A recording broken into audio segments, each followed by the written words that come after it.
ಪ್ರಥಮವಾಗಿ ಎಲ್ಲರಿಗೂ ನಮಸ್ಕಾರ. ಮಾಧ್ಯಮ ಮಿತ್ರರೇ, ನನ್ನ ಸಹೋದ್ಯೋಗಿಗಳೇ, ಬಂಧುಗಳೇ, ಭಗಿನಿಯರೇ, ಪ್ರಪ್ರಥಮವಾಗಿ ನಿಮಗೆಲ್ಲ ತಿಳಿದ ಹಾಗೆ ಒಂದು ಶಾರ್ಟ್ ನೋಟಿಸಲ್ಲಿ ಕರೆದಂಥ ಮೀಟಿಂಗ್. ಈಗಾಗಲೇ ಮಾಧ್ಯಮದಲ್ಲಿ ನೀವೆಲ್ಲ ಭಾಳಷ್ಟು ಪಬ್ಲಿಸಿಟಿ ಕೊಟ್ಟಿದ್ದೀರಿ. ಆದರೂ ಒಂದು ವಿಷಯ ನಿಮ್ಮೊಡನೆ ಸೇರಿಕೊಂಡು ಹಂಚಿಕೊಳ್ಳುವ ಅಂಥೇಳಿ ಒಂದು ತುರ್ತಾಗಿ ಕರೆದಂಥ ಮೀಟಿಂಗ್.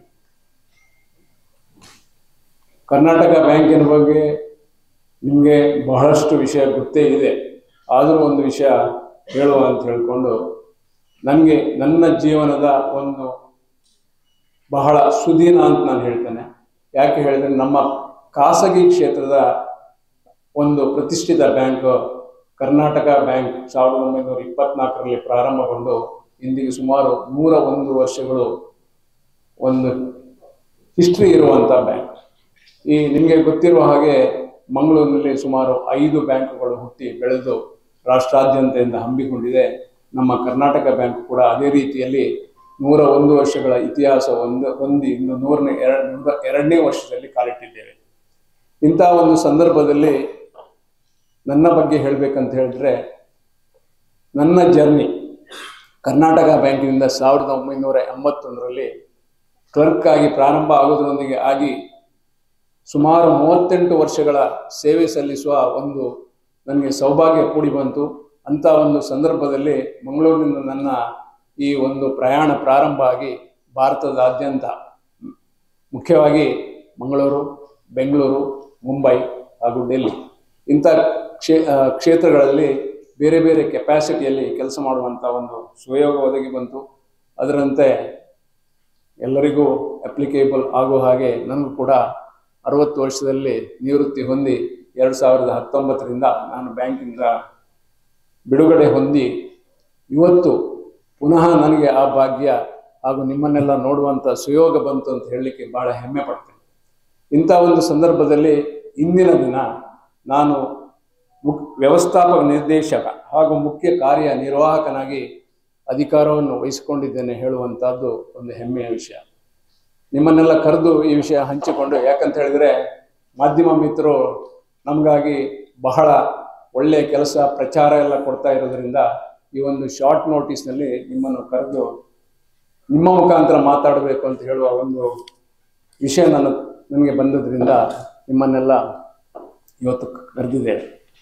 ಕರ್ನಾಟಕ ಬ್ಯಾಂಕ್ ನಿಮ್ಗೆ ಗೊತ್ತಿದ್ದ ಹಾಗೆ ಎಲ್ಲ ಬ್ಯಾಂಕಿನ ಹಾಗೆ ಮೇನ್ಲಿ ಮುಖ್ಯವಾಗಿ ಒಂದು ಸ್ಮಾಲ್ ಬಿಸ್ನೆಸ್ ಅಥವಾ ಎಗ್ರಿ ಇಂಥ ಒಂದು ಜನರ ಬೇಡಿಕೆಗೆ, ಬ್ಯಾಂಕಿಂಗ್ ಬೇಡಿಕೆಗೆ ಸ್ಪಂದನಗೊಂಡು ಪ್ರಾರಂಭ ಆಗಬೇಕು ಅಂಥೇಳಿ ನಮ್ಮ ಪೂರ್ವಜರು ಸ್ಥಾಪಿಸಿದಂಥ ಬ್ಯಾಂಕ್ ಇಂದು ಭಾರತದಾದ್ಯಂತ ಸುಮಾರು 950ಕ್ಕೂ ಮೀರಿ ಶಾಖೆಗಳನ್ನು ಹೊಂದಿ ಸುಮಾರು 1,40,00,000ಕ್ಕೂ ಮೀರಿದ ಗ್ರಾಹಕರನ್ನು ಹೊಂದಿಕೊಂಡಿದೆ. ಇಂದು ಭಾರತದಾದ್ಯಂತ ಬೆಳೆದು ಈ ಬೇರೆ ಬೇರೆ ಸೆಕ್ಟರ್ಗೆ ಬೇಕಾಗುವಂಥ ಎಲ್ಲ ಫೈನಾನ್ಷಿಯಲ್ ನೀಡ್ಸನ್ನು ಕೊಡ್ತಾ ಇದ್ದೇವೆ ಅಂತ ಹೇಳಲಿಕ್ಕೆ ಭಾಳ ಸಂತೋಷ ಆಗ್ತದೆ. ಇವತ್ತು ನಿಮ್ಮನ್ನು ಕರೆದು ಹೇಳುವಂಥ ವಿಷಯ ಇಷ್ಟೇ. ನಾನು ಇಂದು ಅಧಿಕಾರ ವಹಿಸಿಕೊಂಡಿದ್ದೇನೆ. ಸುಮಾರು ಗ್ಯಾಪಿನ ನಂತರ ಬಂದಿದ್ದೇನೆ. ಒಂದು ಹೊಸದಾಗಿ ಜಾಯ್ನ್ ಆದ ಹಾಗೆ ಆಗಿದೆ. ಲಾಟ್ ಆಫ್ ರೆಸ್ಪಾನ್ಸಿಬಿಲಿಟಿ ನನ್ನ ಮೇಲಿದೆ. ಇನ್ನೂ ಸ್ವಲ್ಪ ಒಳ್ಳೆ ರೀತಿಯಲ್ಲಿ ಇವತ್ತೇ ಕಾರ್ಯ ತತ್ಪರನಾದ್ದರಿಂದ ಇನ್ನೂ ಜರ್ನಿ ಸ್ಟಾರ್ಟ್ ಮಾಡಬೇಕಂತ ಇದ್ದುಕೊಂಡಿದ್ದೇನೆ. ಸಮಾಜ ಸೇವೆಗೆ ನನ್ನ ಒಂದು ಕೈಯಲ್ಲಿ ಏನಾಗ್ತದೆ ಅದನ್ನು ಮಾಡಬೇಕಂತ ಅಂದ್ಕೊಂಡಿದ್ದೇನೆ. ಈ ಎಲ್ಲ ದೃಷ್ಟಿಯಿಂದ ನಾನು ಪ್ರಪ್ರಥಮವಾಗಿ ನಮ್ಮ ಆಡಳಿತ ಮಂಡಳಿ, ಚೇರ್ಮನ್ ಆ್ಯಂಡ್ ದ ಡೈರೆಕ್ಟರ್ಸ್ ಅವರಿಗೆ ಧನ್ಯವಾದನ ಹೇಳಲಿಕ್ಕೆ ಇಷ್ಟಪಡ್ತೇನೆ. ಅದೇ ರೀತಿ regulator reserve bank of India ನನ್ನ ಹೆಸರನ್ನು ಅಪ್ರೂವ್ ಮಾಡಿದ್ದಕ್ಕೆ ಅವರಿಗೂ ನಾನು ಋಣಿಯಾಗಿದ್ದೇನೆ. ನನ್ನ ಕೈಯಲ್ಲಿ ಆದಂತಹ ಸಮಾಜಮುಖಿ ಸೇವೆಯನ್ನು ಮಾಡಿಕೊಂಡು ಮುಂದುವರಿಸಬೇಕಂತ ಹೇಳಿಕೊಂಡು ಒಂದು ಡಿಸೈಡ್ ಮಾಡಿ ಅಧಿಕಾರ ವಹಿಸಿಕೊಂಡಿದೆ. ಕರ್ನಾಟಕ ಬ್ಯಾಂಕ್ ಈಗಾಗಲೇ ಸುಮಾರು ನಿಮಗೆ ಗೊತ್ತಿದ್ದ ಹಾಗೆ ನಮ್ಮ ಈ ಆಡಿಟೆಡ್ ರಿಸಲ್ಟ್ಸ್ ಎಲ್ಲ ಪಬ್ಲಿಷ್ ಆಗಿದೆ. ಮಾರ್ಚಿದ್ದು ಇದೆಲ್ಲ ಇರೋದ್ರಿಂದ ಕೆಳಗೆ ನಮ್ಮದೊಂದು ಶಟ್ ಪೀರಿಯಡ್ ಅಂತ ಏನು ಹೇಳ್ತೇವೆ, ಆ ವಿಷಯ ಸ್ಟ್ಯಾಟಿಸ್ಟಿಕ್ ನಾನೀಗ ಏನೂ ಮಾತಾಡಲಿಕ್ಕೆ ಹೋಗೋದಿಲ್ಲ. ನಿಮ್ಮ ಒಂದು ಅಭಯಹಸ್ತ ನಮ್ಮ ಮೇಲೆ ಇರಲಿ ಮಾಧ್ಯಮ ಮಿತ್ರದ್ದು. ನಮಗೆ ಇನ್ನೂ ಕೈಲಾದ ಸೇವೆ ಮಾಡುವಂಥ ಅಧಿಕಾರ ಒಂದು ವ್ಯವಸ್ಥೆ ಇರಲಿ, ಅದನ್ನು ಮುಂದುವರಿಸಿಕೊಂಡು ಹೋಗುವಂಥ ಒಂದು ಸೌಭಾಗ್ಯ ಇರಲಿ ಅಂತ ಹೇಳ್ತಾ ನನ್ನ ಒಂದು 2 ಮಾತುಗಳನ್ನು ಇಲ್ಲಿಗೆ ಮುಕ್ತಾಯಗೊಳಿಸ್ತೇನೆ. Thank you very much. ಬೆಂಗಳೂರಿಗೆ ಶಿಫ್ಟ್ ಆಗಿದೆ,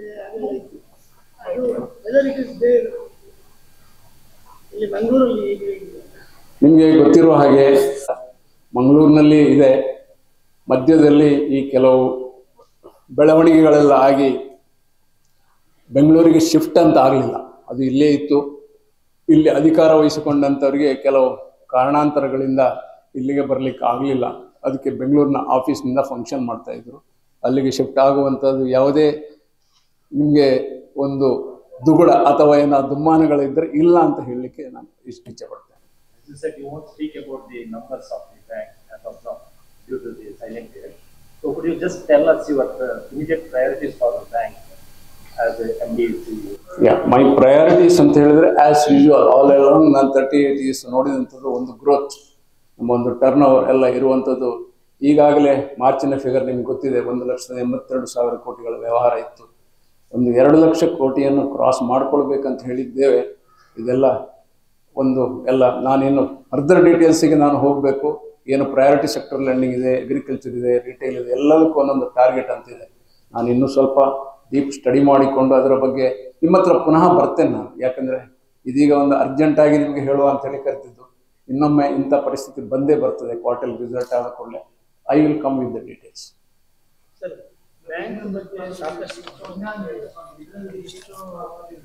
ಮಾಹಿತಿ ಹರಡ್ತಾ ಇದೆ, ಬ್ಯಾಂಕ್ ತುಂಬಾ ನಷ್ಟದಲ್ಲಿದೆ, ಮುಚ್ಚಿ ಹೋಗುತ್ತೆ. ಈ ದಕ್ಷಿಣ ಕನ್ನಡದಲ್ಲಿ ಕೆಲವೊಂದು ಬ್ಯಾಂಕ್ಗಳ ಸ್ಥಿತಿ ಕರ್ನಾಟಕ ಬ್ಯಾಂಕ್ಗೆ ಬರುತ್ತೆ.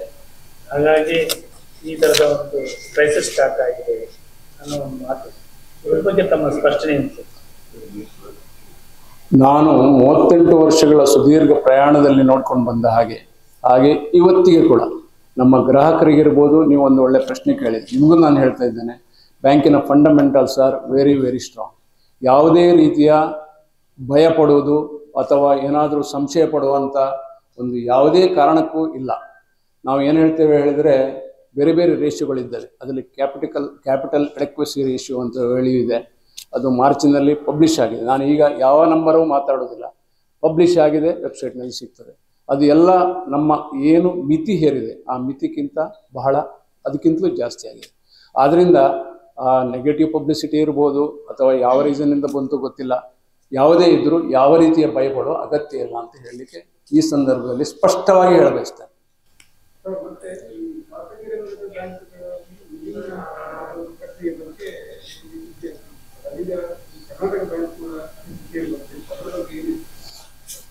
ನೀವು ಹೇಳಿದ ಹಾಗೆ ಈ ವಿಲೀನಗೊಳ್ಳುವಂಥ ಪ್ರಕ್ರಿಯೆ ಅಂತ ಹೇಳುವಂಥದ್ದು ಸಾಧಾರಣ ನಾನು ಸರ್ವಿಸ್ನಲ್ಲಿ ಇರುವಾಗ ಕೂಡ ನಾನೇ ಅನುಭವಕ್ಕೆ ಅದು ನನ್ನ ಅನುಭವಕ್ಕೆ ಬಂದಿದೆ. ಒಂದು 4-5 ಸಲ ಅಂಥ ಸುದ್ದಿಗಳು ಪ್ರಸಾರಗೊಂಡಿತ್ತು. ಆದರೆ ನಮ್ಮಲ್ಲಿ ಯಾವುದೇ ಪ್ರಮೋಟರ್ಸ್ ಗ್ರೂಪ್ ಯಾವುದೂ ಇಲ್ಲ, ಎಲ್ಲ ಪಬ್ಲಿಕ್ನ ಹತ್ರ ಇರೋದು. ಮೆಜಾರಿಟಿ 60-61% ಪಬ್ಲಿಕ್ನವ್ರ ಹತ್ರ ಇದ್ದದ್ದು. ಅಂಥದ್ದು ಯಾವುದು ಮರ್ಜ್ ಆಗುವಂಥ ಪ್ರಶ್ನೆಯೂ ಇಲ್ಲ. ಯಾವ ರೀತಿಯ, ಇನ್ನೊಮ್ಮೆ ಹೇಳ್ತಾ ಇದ್ದೇನೆ, ಯಾವ ರೀತಿಯ ಭಯವೂ ಬೇಡ ಅಂತ. ನಮಸ್ಕಾರ.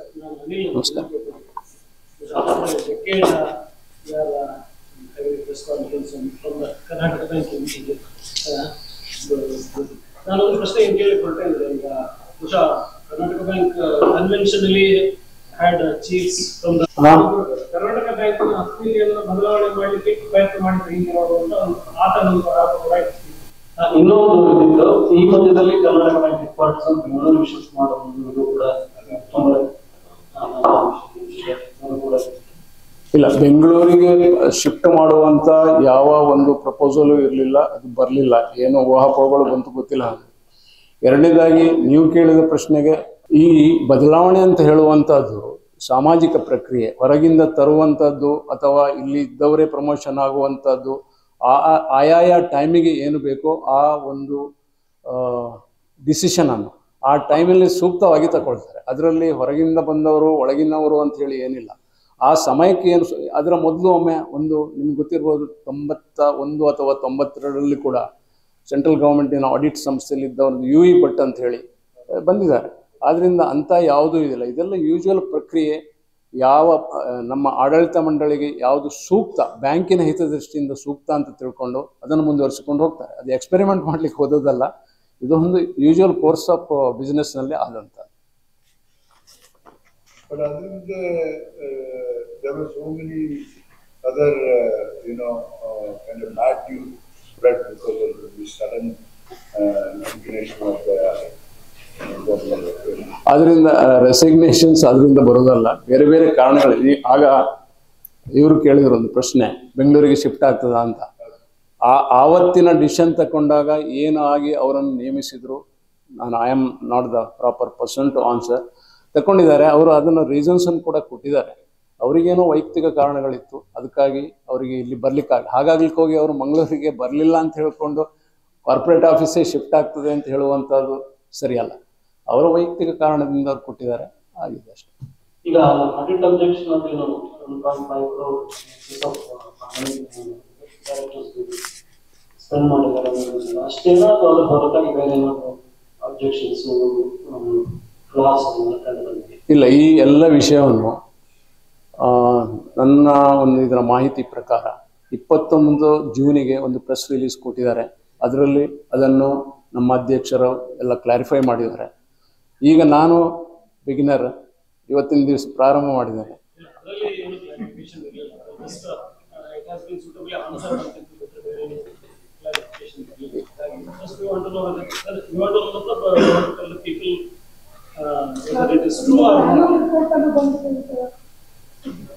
Actually, there is a lot of confusion created out of this. ಇಲ್ಲ, ಅದಕ್ಕಾಗಿ ನಾನು ಈಗಾಗಲೇ ಹೇಳಿದಾಗೆ ಅಂಥ ಕನ್ಫ್ಯೂಷನ್ ಏನೂ ಇಲ್ಲ. ನಾನು 2 ಸಲ ಈಗಾಗಲೇ ಹೇಳಿದ್ದೇನೆ, ಇನ್ನೊಮ್ಮೆ ಹೇಳ್ತಾ ಇದ್ದೇನೆ, ಅಂತ ಯಾವ ರೀತಿಯ ಕನ್ಫ್ಯೂಷನ್ ಅಥವಾ ಭಯಕ್ಕೆ ಕಾರಣ. Bank is safe, bank is ಮ್ಯಾಂಗ್ಳೂರಿನಲ್ಲಿ ಇದೆ, ನಾನು ಇಲ್ಲೇ ಕೆಲಸ ಮಾಡಿದವನು, ನಾನು ಇಲ್ಲೇ ಇದ್ದೇನೆ, ನನಗೊಂದು ಇಲ್ಲಿ ಕೆಲಸ ಮಾಡುವಂಥ ಒಂದು ಸುಯೋಗ ಒದಗಿ ಬಂತು, ನಾನು ಅದನ್ನು ಮುಂದಕ್ಕೆ ಕೊಂಡು ಹೋಗ್ತೇನೆ. ಅದು ಒಂದು ಪ್ರಕ್ರಿಯೆ ಇದೆ, ಆ ಪ್ರಕ್ರಿಯೆ ಪ್ರಕಾರ ಹೋಗ್ತಾರೆ. ಅದನ್ನು ಕೂಡ very clearly it has come out. ನಮ್ಮ ಅಧ್ಯಕ್ಷರು ಹೇಳಿದ್ದಾರೆ ಆ ಒಂದು ಪ್ರಕ್ರಿಯೆ. ಈಗ ನಾನು ಬರ್ತೇನೆ ಅಂತಲೂ ನನಗೆ ಒಂದು ಸಡನ್ ಅದೆಲ್ಲ ಒಂದು ನಿಯಮ ಇದೆ, ಅದರ ಪ್ರಕಾರ ಹೋಗ್ತಾ ಇದೆ. ಏನು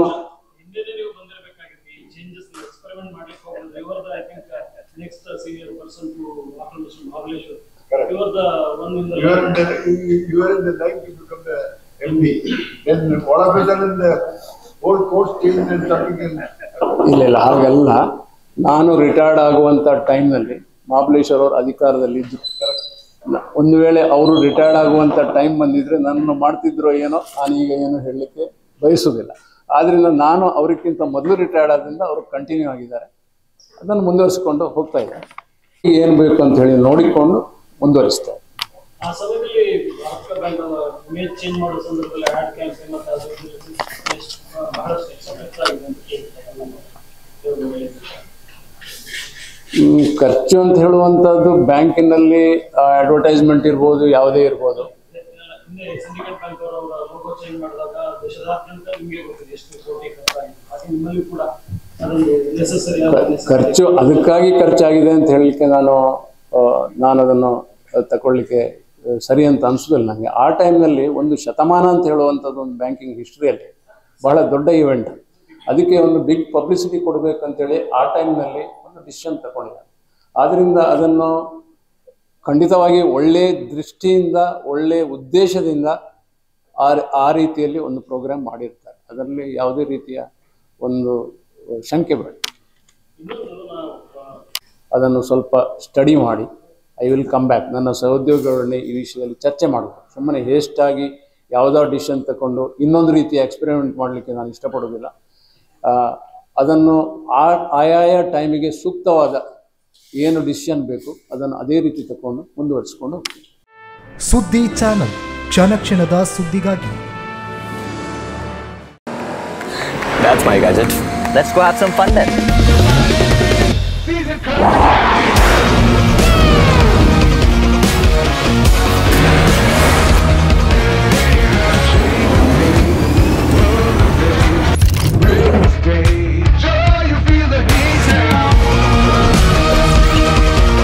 Introducing the hot and techy Brezza SCNG. Cool new SCNG tech for a cool new generation.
ನಿಮಗೆಲ್ಲ ತಿಳಿದ ಹಾಗೆ ಒಂದು ಶಾರ್ಟ್ ನೋಟಿಸ್ ಅಲ್ಲಿ ಕರೆದಂತ ಮೀಟಿಂಗ್. ಈಗಾಗಲೇ ಮಾಧ್ಯಮದಲ್ಲಿ ನೀವೆಲ್ಲ ಬಹಳಷ್ಟು ಪಬ್ಲಿಸಿಟಿ ಕೊಟ್ಟಿದ್ದೀರಿ. ಆದರೂ ಒಂದು ವಿಷಯ ನಿಮ್ಮೊಡನೆ ಸೇರಿಕೊಂಡು ಹಂಚಿಕೊಳ್ಳುವ ಅಂತ ಹೇಳಿ ಒಂದು ತುರ್ತಾಗಿ ಕರೆದಂತ ಮೀಟಿಂಗ್. ಕರ್ನಾಟಕ ಬ್ಯಾಂಕಿನ ಬಗ್ಗೆ ನಿಮಗೆ ಬಹಳಷ್ಟು ವಿಷಯ ಗೊತ್ತೇ ಇದೆ.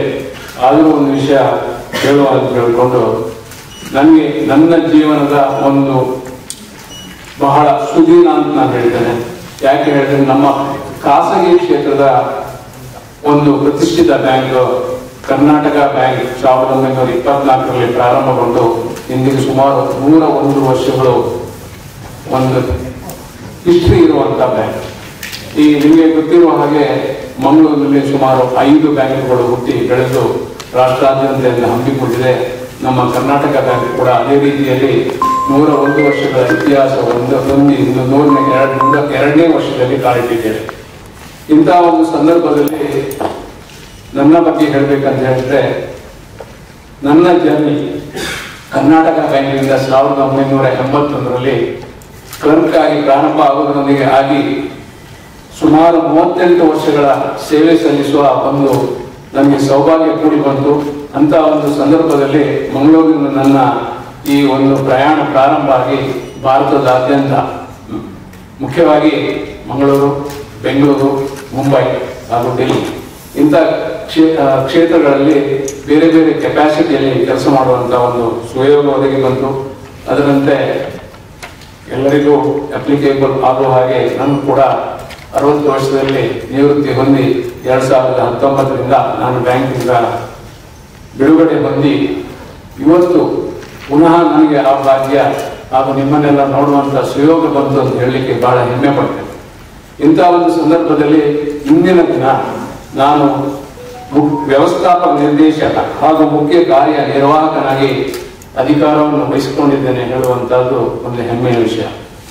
ನಿಮ್ಮನ್ನೆಲ್ಲ ಕರೆದು ಈ ವಿಷಯ ಹಂಚಿಕೊಂಡೆ. ಯಾಕಂತ ಹೇಳಿದ್ರೆ ಮಾಧ್ಯಮ ಮಿತ್ರರು ನಮಗಾಗಿ ಬಹಳ ಒಳ್ಳೆಯ ಕೆಲಸ ಪ್ರಚಾರ ಎಲ್ಲ ಕೊಡ್ತಾ ಇರೋದ್ರಿಂದ ಈ ಒಂದು ಶಾರ್ಟ್ ನೋಟಿಸ್ ನಲ್ಲಿ ನಿಮ್ಮನ್ನು ಕರೆದು ನಿಮ್ಮ ಮುಖಾಂತರ ಮಾತಾಡಬೇಕು ಅಂತ ಹೇಳೋ ಒಂದು ವಿಷಯ ನನಗೆ ಬಂದದ್ರಿಂದ ನಿಮ್ಮನ್ನೆಲ್ಲ ಇವತ್ತು ಕರೆದಿದ್ದೇನೆ. ಕರ್ನಾಟಕ ಬ್ಯಾಂಕ್ ನಿಮ್ಗೆ ಗೊತ್ತಿದ್ದ ಹಾಗೆ ಎಲ್ಲ ಬ್ಯಾಂಕಿನ ಹಾಗೆ ಮೇನ್ಲಿ ಮುಖ್ಯವಾಗಿ ಒಂದು ಸ್ಮಾಲ್ ಬಿಸ್ನೆಸ್ ಅಥವಾ ಎಗ್ರಿ ಇಂಥ ಒಂದು ಜನರ ಬೇಡಿಕೆಗೆ, ಬ್ಯಾಂಕಿಂಗ್ ಬೇಡಿಕೆಗೆ ಸ್ಪಂದನಗೊಂಡು ಪ್ರಾರಂಭ ಆಗಬೇಕು ಅಂತ ಹೇಳಿ ನಮ್ಮ ಪೂರ್ವಜರು ಸ್ಥಾಪಿಸಿದಂತಹ ಬ್ಯಾಂಕ್ ಇಂದು ಭಾರತದಾದ್ಯಂತ ಸುಮಾರು 950ಕ್ಕೂ ಮೀರಿ ಶಾಖೆಗಳನ್ನು ಹೊಂದಿ ಸುಮಾರು 1,40,00,000ಕ್ಕೂ ಮೀರಿದ ಗ್ರಾಹಕರನ್ನು ಹೊಂದಿಕೊಂಡಿದೆ. ಇದು ಇಂದು ಭಾರತದಾದ್ಯಂತ ಬೆಳೆದು ಈ ಬೇರೆ ಬೇರೆ ಸೆಕ್ಟರ್ಗೆ ಬೇಕಾಗುವಂತ ಎಲ್ಲ ಫೈನಾನ್ಷಿಯಲ್ ನೀಡ್ಸ್ ಅನ್ನು ಕೊಡ್ತಾ ಇದ್ದೇವೆ ಅಂತ ಹೇಳಲಿಕ್ಕೆ ಬಹಳ ಸಂತೋಷ ಆಗ್ತದೆ. ಇವತ್ತು ನಿಮ್ಮನ್ನು ಕರೆದು ಹೇಳುವಂತ ವಿಷಯ ಇಷ್ಟೇ. ನಾನು ಇಂದು ಅಧಿಕಾರ ವಹಿಸಿಕೊಂಡಿದ್ದೇನೆ. ಸುಮಾರು ಗ್ಯಾಪಿನ ನಂತರ ಬಂದಿದ್ದೇನೆ. ಒಂದು ಹೊಸದಾಗಿ ಜಾಯಿನ್ ಆದ ಹಾಗೆ ಆಗಿದೆ. ಲಾಟ್ ಆಫ್ ರೆಸ್ಪಾನ್ಸಿಬಿಲಿಟಿ ನನ್ನ ಮೇಲಿದೆ. ಇನ್ನೂ ಸ್ವಲ್ಪ ಒಳ್ಳೆ ರೀತಿಯಲ್ಲಿ ಇವತ್ತೇ ಕಾರ್ಯ ತತ್ಪರನಾದ್ರಿಂದ ಇನ್ನೂ ಜರ್ನಿ ಸ್ಟಾರ್ಟ್ ಮಾಡಬೇಕು ಅಂತ ಇಟ್ಟುಕೊಂಡಿದ್ದೇನೆ. ಸಮಾಜದ ಸೇವೆಗೆ ನನ್ನ ಒಂದು ಕೈಯಲ್ಲಿ ಏನಾಗ್ತದೆ ಅದನ್ನು ಮಾಡಬೇಕಂತ ಅಂದ್ಕೊಂಡಿದ್ದೇನೆ. ಈ ಎಲ್ಲ ದೃಷ್ಟಿಯಿಂದ ನಾನು ಪ್ರಪ್ರಥಮವಾಗಿ ನಮ್ಮ ಆಡಳಿತ ಮಂಡಳಿ ಚೇರ್ಮನ್ ಆ್ಯಂಡ್ ದ ಡೈರೆಕ್ಟರ್ಸ್ ಅವರಿಗೆ ಧನ್ಯವಾದ ಹೇಳಲಿಕ್ಕೆ ಇಷ್ಟಪಡ್ತೇನೆ. ಅದೇ ರೀತಿ regulator reserve bank of India ನನ್ನ ಹೆಸರನ್ನು ಅಪ್ರೂವ್ ಮಾಡೋದಕ್ಕೆ ಅವರಿಗೂ ನಾನು ಋಣಿಯಾಗಿದ್ದೇನೆ. ನನ್ನ ಕೈಯಲ್ಲಿ ಆದಂತಹ ಸಮಾಜಮುಖಿ ಸೇವೆಯನ್ನು ಮಾಡಿಕೊಂಡು ಮುಂದುವರಿಸಬೇಕಂತ ಹೇಳಿಕೊಂಡು ಒಂದು ಡಿಸೈಡ್ ಮಾಡಿ ಅಧಿಕಾರ ವಹಿಸಿಕೊಂಡಿದೆ. ಕರ್ನಾಟಕ ಬ್ಯಾಂಕ್ ಈಗಾಗಲೇ ಸುಮಾರು ನಿಮಗೆ ಗೊತ್ತಿದ್ದ ಹಾಗೆ ನಮ್ಮ ಈ ಆಡಿಟೆಡ್ ರಿಸಲ್ಟ್ಸ್ ಎಲ್ಲ ಪಬ್ಲಿಷ್ ಆಗಿದೆ. ಮಾರ್ಚಿದ್ದು ಇದೆಲ್ಲ ಇರೋದ್ರಿಂದ ಕೆಳಗೆ ನಮ್ಮದೊಂದು ಶರ್ಟ್ ಪೀರಿಯಡ್ ಅಂತ ಏನು ಹೇಳ್ತೇವೆ ಆ ವಿಷಯ ಸ್ಟ್ಯಾಟಿಸ್ಟಿಕ್ ನನಗೆ ಏನೂ ಮಾತಾಡಲಿಕ್ಕೆ ಹೋಗೋದಿಲ್ಲ. ನಿಮ್ಮ ಒಂದು ಅಭಯಹಸ್ತ ನಮ್ಮ ಮೇಲೆ ಇರಲಿ ಮಾಧ್ಯಮ ಮಿತ್ರರು. ನಮಗೆ ಇನ್ನೂ ಕೈಲಾದ ಸೇವೆ ಮಾಡುವಂಥ ಅಧಿಕಾರ ಒಂದು ವ್ಯವಸ್ಥೆ ಇರಲಿ, ಅದನ್ನು ಮುಂದುವರಿಸಿಕೊಂಡು ಹೋಗುವಂಥ ಒಂದು ಸೌಭಾಗ್ಯ ಇರಲಿ ಅಂತ ಹೇಳ್ತಾ ನನ್ನ ಒಂದು 2 ಮಾತುಗಳನ್ನು ಇಲ್ಲಿಗೆ ಮುಕ್ತಾಯಗೊಳಿಸ್ತೇನೆ. Thank you very much. ಅಂತ ಹೇಳಿದ್ರೆ ಆಸ್ ಯೂಶುವಲ್ ಆಲ್ ಅರೌಂಡ್ ನನ್ನ 38 ಇಯರ್ಸ್ ನೋಡಿದಂಥದ್ದು ಒಂದು ಗ್ರೋತ್, ನಮ್ಮ ಒಂದು ಟರ್ನ್ ಓವರ್ ಎಲ್ಲ ಇರುವಂಥದ್ದು ಈಗಾಗಲೇ ಮಾರ್ಚಿನ ಫಿಗರ್ ನಿಮ್ಗೆ ಗೊತ್ತಿದೆ, 1,82,000 ಕೋಟಿಗಳ ವ್ಯವಹಾರ ಇತ್ತು. ಒಂದು 2 ಲಕ್ಷ ಕೋಟಿಯನ್ನು ಕ್ರಾಸ್ ಮಾಡ್ಕೊಳ್ಬೇಕಂತ ಹೇಳಿದ್ದೇವೆ. ಇದೆಲ್ಲ ಎಲ್ಲ ನಾನಿನ್ನು ಫರ್ದರ್ ಡೀಟೇಲ್ಸಿಗೆ ನಾನು ಹೋಗಬೇಕು. ಏನು ಪ್ರಯಾರಿಟಿ ಸೆಕ್ಟರ್ನಲ್ಲಿ ಇದೆ, ಅಗ್ರಿಕಲ್ಚರ್ ಇದೆ, ರಿಟೇಲ್ ಇದೆ, ಎಲ್ಲದಕ್ಕೂ ಒಂದೊಂದು ಟಾರ್ಗೆಟ್ ಅಂತಿದೆ. ನಾನು ಇನ್ನೂ ಸ್ವಲ್ಪ ಡೀಪ್ ಸ್ಟಡಿ ಮಾಡಿಕೊಂಡು ಅದರ ಬಗ್ಗೆ ನಿಮ್ಮ ಹತ್ರ ಪುನಃ ಬರ್ತೇನೆ ನಾನು. ಯಾಕಂದರೆ ಇದೀಗ ಒಂದು ಅರ್ಜೆಂಟಾಗಿ ನಿಮಗೆ ಹೇಳುವಂತ ಹೇಳಿಕತ್ತಿತ್ತು. ಇನ್ನೊಮ್ಮೆ ಇಂಥ ಪರಿಸ್ಥಿತಿ ಬಂದೇ ಬರ್ತದೆ. ಕ್ವಾರ್ಟರ್ ರಿಸಲ್ಟ್ ಆದ ಕೂಡಲೇ I will come with the details.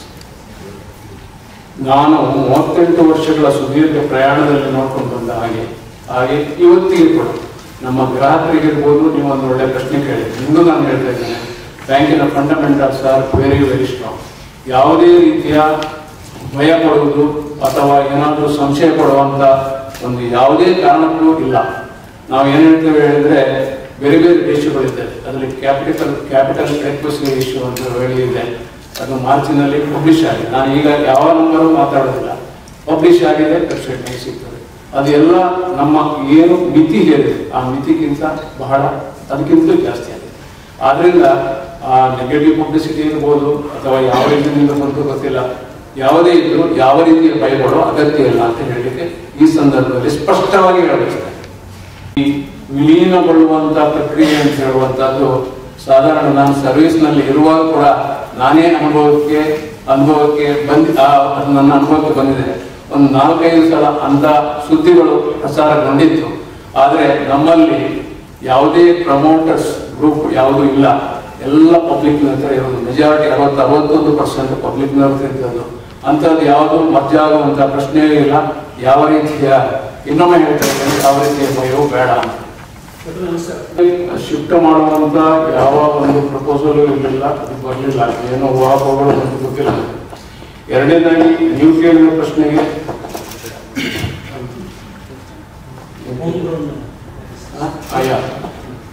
ಈ ಬದಲಾವಣೆ ಅಂತ ಹೇಳುವಂತದ್ದು ಸಾಮಾಜಿಕ ಪ್ರಕ್ರಿಯೆ, ಹೊರಗಿಂದ ತರುವಂತದ್ದು ಅಥವಾ ಇಲ್ಲಿ ಇದ್ದವರೇ ಪ್ರಮೋಷನ್ ಆಗುವಂತದ್ದು, ಆಯಾಯ ಟೈಮಿಗೆ ಏನು ಬೇಕೋ ಆ ಒಂದು ಡಿಸಿಷನ್ ಅನ್ನು ಆ ಟೈಮಲ್ಲಿ ಸೂಕ್ತವಾಗಿ ತಗೊಳ್ತಾರೆ. ಅದರಲ್ಲಿ ಹೊರಗಿಂದ ಬಂದವರು ಒಳಗಿನವರು ಅಂತ ಹೇಳಿ ಏನಿಲ್ಲ.